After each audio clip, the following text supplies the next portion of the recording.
प्रकाश भाई आओ ना, आप आओ, आप आओ। प्यार इतना किया था मैंने तुझे, लोग कहते हैं तू पराया था, लोग कहते हैं तू पराया।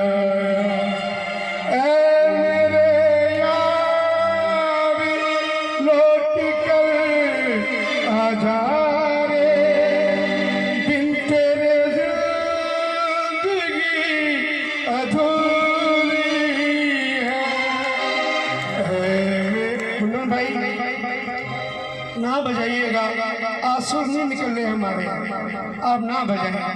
आज हमें बिना सुर गाने थे, क्योंकि वो एक ऐसा फकीर था, ऐसा गवैया था। लखवटिया में मैं पहली बार गया, मैं बोला भैया नंबर आएगा, बोले क्यों को नहीं आवे विष्णु भाई, मैं बैठो नहीं, गोदी कर ले जाओ थाने। हमारे प्रकाश हमारे कालू भाई वास्ते जोरदार ताली लगाओ। ऐ मेरे दोस्त कौन लौट कर आजा रे, एक फूल तेरी समाधि पे रख कर,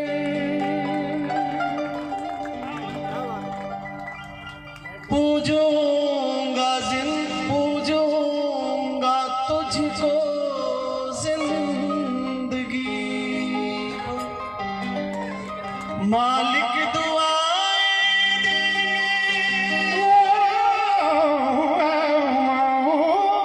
मालिक दुआएं देंगे तुझको हमेशा, मेरे ये आंसू मेरी बेजुबानियां, हे मेरे दोस्त लौट के आजा, बिन तेरे जिंदगी अधूरी है।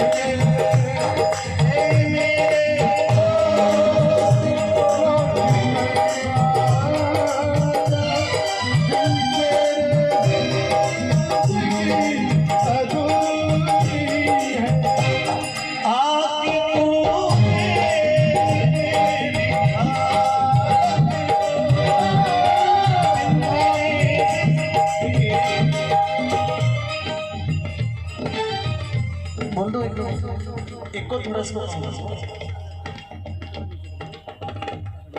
हमने नहीं सोचा था कि ये दिन हमको देखने को मिलेगा, और राजस्थान के किसी भी कलाकार ने ये कभी नहीं सोचा था कि उनके लिए हम गाएंगे। आप में से बहुत सारे लोग यहाँ पर बैठे हैं, तो सभी का किसी न किसी रूप में उनसे किसी न किसी माध्यम से किसी न किसी उनके स्वरूप से आपका दर्शन, आपका दीदार आप रूबरू हुए होंगे। कोई मित्र के रूप में हुआ होगा, कोई ऑर्गेनाइजर के रूप में हुआ होगा, कोई उनके बाल सखा के रूप में हुआ होगा, कोई उनके विद्यालय के काल में हुआ होगा। हम लोग उनके जीवन के किसी न किसी पल के साक्षी लोग बैठे हैं। जब ये समाचार जब ये फैला कि वो नहीं रहे, तो ऐसा लगा कि जैसे पूरी दुनिया, पूरा संसार, ग्रह नक्षत्र, ये संसार, पृथ्वी, हवाएं सब रुक गई है। मैं बहुत करीब था उनके, और वास्तव में करीब था। उनके जीवन की कुछ विशेषताएं थी जो शायद उनके गांव के लोग या उनके परिवार के लोग या उनके बहुत करीब के लोग उस बात को जानते हैं। उसमें से एक बात का साक्षी मैं हूँ, क्योंकि जब भी मुझे वो फ़ोन करते थे तो सिर्फ और सिर्फ अपने मन की बात करने के लिए फ़ोन करते थे। और उनकी एक आदत थी कि जब तक फ़ोन रिसीव नहीं होता था तब तक वो लगातार फ़ोन करते थे, भले आधा घंटा घंटा पर। तो मैंने उनको पूछा, मैंने कहा कालू भाई आप इतने वर्षों से, क्योंकि 2001 के साल से मैं उनके सफ़र का साक्षी रहा, जब उन्होंने गुरुजीरा शब्द अमोल और काना काकरिया नाम से, जब काना काकरिया को जब उन्होंने दुनिया में लाया था, उसके साथ में उन्होंने अपने गांव के प्रति, वो चाहते तो अपने नाम के पीछे परिहार लगा सकते थे, वो चाहते थे। जब कैसेट पे फर्स्ट बार में जब कैसेट पे लिखा जाता है यदि किसी ऑडियो पर, तो वो उसका सरनेम वो जो चाहता वही लिखा जाता। फर्स्ट बार में कंपनी पूछती है कि आपके पीछे क्या लिखना है, तो वो चाहते तो परिहार लिखा सकते थे या अपने मन से कुछ भी नाम लिखा सकते थे। लेकिन उस आदमी की इस गांव के प्रति श्रद्धा रही कि उन्होंने अपने नाम के पीछे बिखरनिया लिखना तय किया, और इस बिखरनिया गांव को पूरे विश्व के सामने उन्होंने इस गांव को चमका दिया, रोशन कर दिया। उसके बाद में उनकी दूसरी जो विशेषता थी कि उन्होंने अपने शुरुआती दौर में जो कुछ कमाया वो सब अपने परिवार के लिए, अपनी बहनों की शादियां की, अपने बहनों की शादियां की, उनके बाद में अपने भाइयों को सेटल किया। और इस पूरे कार्यकाल में उनके जीवन के लगभग 15 वर्ष बीत गए। उन्होंने जो कमाया, जो मिला उनको, और 2-3 कार्यक्रम तक साक्षी रहा, क्योंकि उनकी बहन का जब विवाह था तो मैं उस कार्यक्रम में था। यहाँ हमारे साहब के यहाँ पर, ठाकुर साहब के यहाँ पे उसका कार्यक्रम रखा गया। 2 वर्ष पहले उनके पिताजी शांत हुए, तब हम उस माता जी उस जागरण में हम आए, तो उसको भी उन्होंने पूर्ण कर्तव्य रूप से निभाया। और फिर अभी लॉकडाउन में उन्होंने कहा कि प्रकाश भाई बहुत सुख के दिन जब आए थे, तो ये कोरोना नाम का ये दैत्य जो आया वो मेरे जीवन को बहुत मुश्किल में डाल गया। मैं कभी कभी पूछता था, मैंने कालू भाई आपको कुछ भी आवश्यकता हो, निसंकोच आप किसी और को कहें ना कहें, आपका मन हो, लेकिन मुझे जरूर कहिएगा कि मैं क्या कर सकता हूँ आपके लिए। आप सभी मित्रों को एक बहुत बड़ी बात में, आप ताली अभी ना बजाएं, लेकिन इसके बाद में उनके लिए ताली जरूर बजाएं कि वो आदमी इतना स्वाभिमानी था, वो आदमी इतना अपने मन से इतना स्वाभिमानी था कि उसने अपने घर के लिए या अपने परिवार के लिए किसी के आगे हाथ नहीं फैलाया। उसने किसी के सामने अपने हाथ को यूं नहीं किया।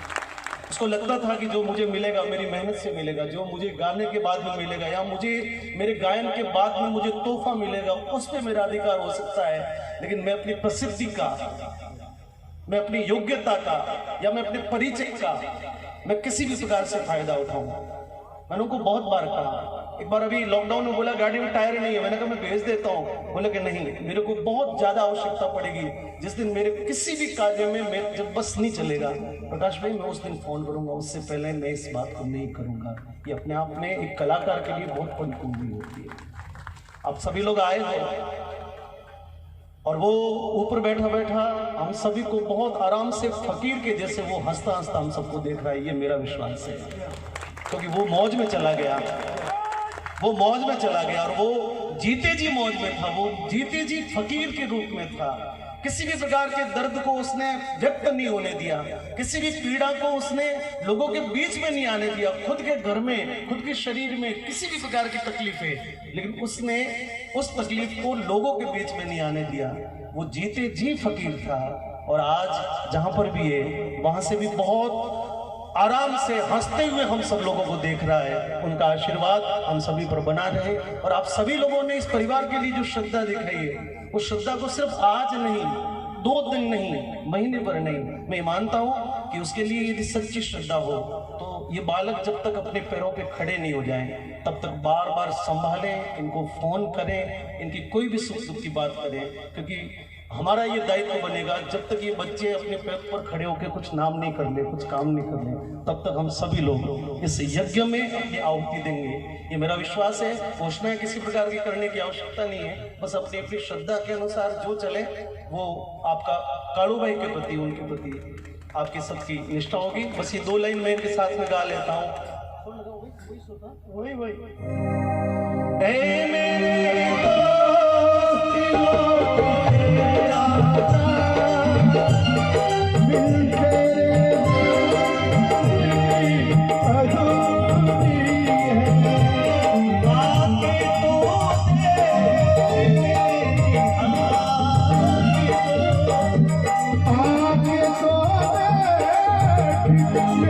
हालत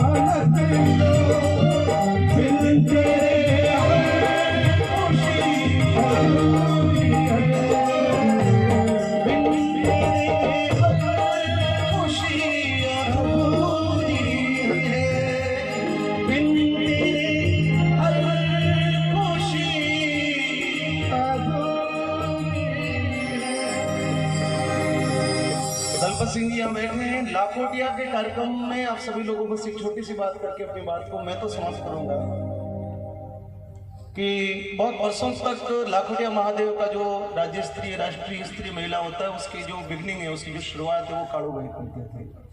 सरस्वती वंदना उनके खाते में फिक्स लिखी होती थी, उनको याद है।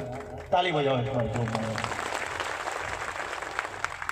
तो वहाँ पर आप सब लोग में से कोई गया हो शायद, लेकिन यहाँ जो जितने भी हमारे गायन वादन से संबंधित लोग बैठे हैं, वहाँ पर सामने जो दर्शक दीर्घा बनती थी उसमें बीच का जो जगह थी वो उसको वीआईपी जो मेहमान और विशिष्ट लोग जो होते थे उनके लिए बैठने के लिए वो स्थान मुकर किया जाता था। तो जो भी राजनीति से जुड़े हुए या जो भामाशाह लोग हैं या जो समाज में अपनी प्रतिष्ठा रखते हैं उन लोगों के लिए बैठने के लिए संयोग से ये दलपत जी हमको, मनचला जी को, विष्णु भाई को, इनको भी आग्रह करते थे। आशा जी बैठे हैं, गजेंद्र जी हैं, तो जो भी वहाँ पर वरिष्ठ जो दिलीप भाई है, मैं सबके नाम लूँगा तो लंबा हो जाएगा, आप अन्यथा नहीं लें, पर जो भी वरिष्ठ तत्व तो इनको लगता था कि उस दर्शक दीर्घा में वीआईपी जगह पर उनको बिठाएं।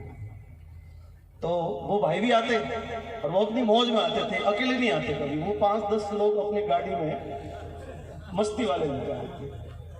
तो हम बहुत आग्रह करते थे कि कड़वे हमारे साथ ना था, लेकिन वो हमेशा अपनी मौज में अपने आए हुए साथ में लोगों के साथ में अलग ही अपनी मस्ती में बैठते थे। ये भी अपने आप में अपने लोगों के प्रति उनकी श्रद्धा थी।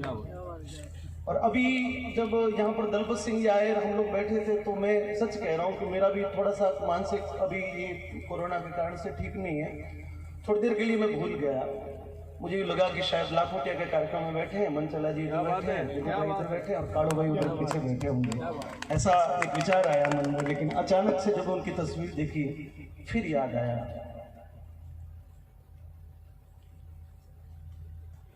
कि वो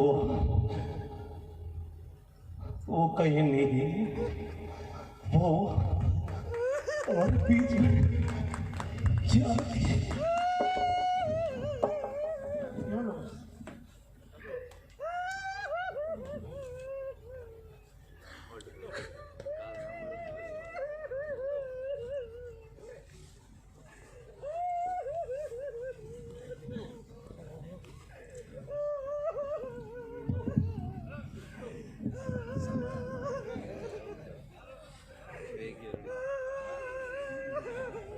चलो सभी हिम्मत से काम लें। और हम सब भजन गायक शैली से हैं, हम मंच पर भजन गाते हैं, दुनिया को कुछ ना कुछ बातें सिखाते हैं, तो कुछ हम लोग भी ग्रहण करते ही हैं। लेकिन आदमी का मन हमेशा बहुत कमज़ोर होता है और किसी का धैर्य जवाब दे जाता है। लेकिन हम जैसे आप भी होंगे, अभी तक भी विश्वास नहीं होगा कि काड़ू भाई आज हमारे बीच में नहीं है। मुझे नहीं लगता कि काड़ू भाई आज हमारे बीच में नहीं है, लेकिन मैं आप लोगों से निवेदन करता हूँ कि एक बार काड़ू भाई के लिए जोरदार तालियां बजा करो, साथ में कसम से श्रद्धांजलि दें।